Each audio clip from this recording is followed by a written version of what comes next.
Umani ng suporta mula sa hanay ng mga negosyante ang liderato ni Pangulong Aquino. Ito ay dahil sa mga reformang isinusulong ng kasalukuyang administrasyon. May ulat si Aya Macalma.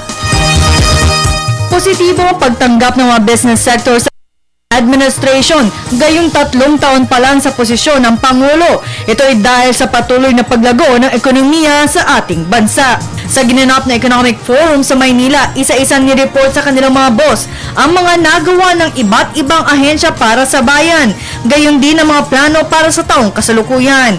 The economy posted a stellar 6.6% GDP growth in 2012, and we are conservatively forecasting 6% growth in 2013 and onward.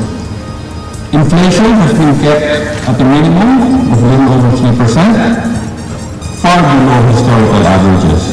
Tumaas ang bilang ng turismo ayon kay Tourism Secretary Ramon Jimenez na umabot sa 35.5 milyon. Anya, malaki ang naitulong ng campaign slogan na It's More Fun in the Philippines at maging ang mga magagandang tanawin at makukulay na TV ads na ginawa ng ahensya.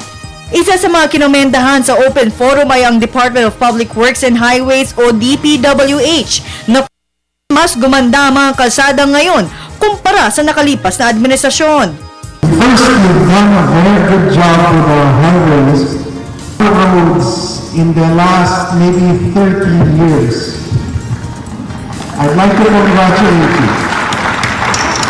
So that weakness you're seeing, that's the real standard, except that they have been implemented the right way in the past. Marami ang nakalatag na proyekto para sa taong ito, kasama na ang pagpapaganda at pagdagdag ng airport sa bansa, maging ang pagpapaayos sa mga pampublikong transportasyon.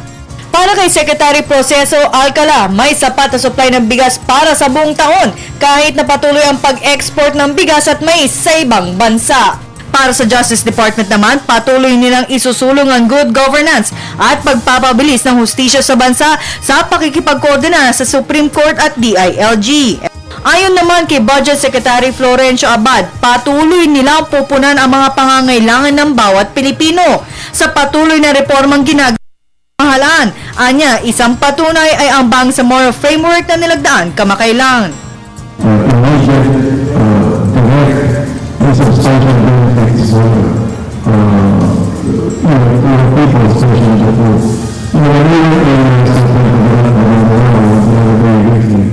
We saw there how the AMF has valued this partnership that it has formed in this government.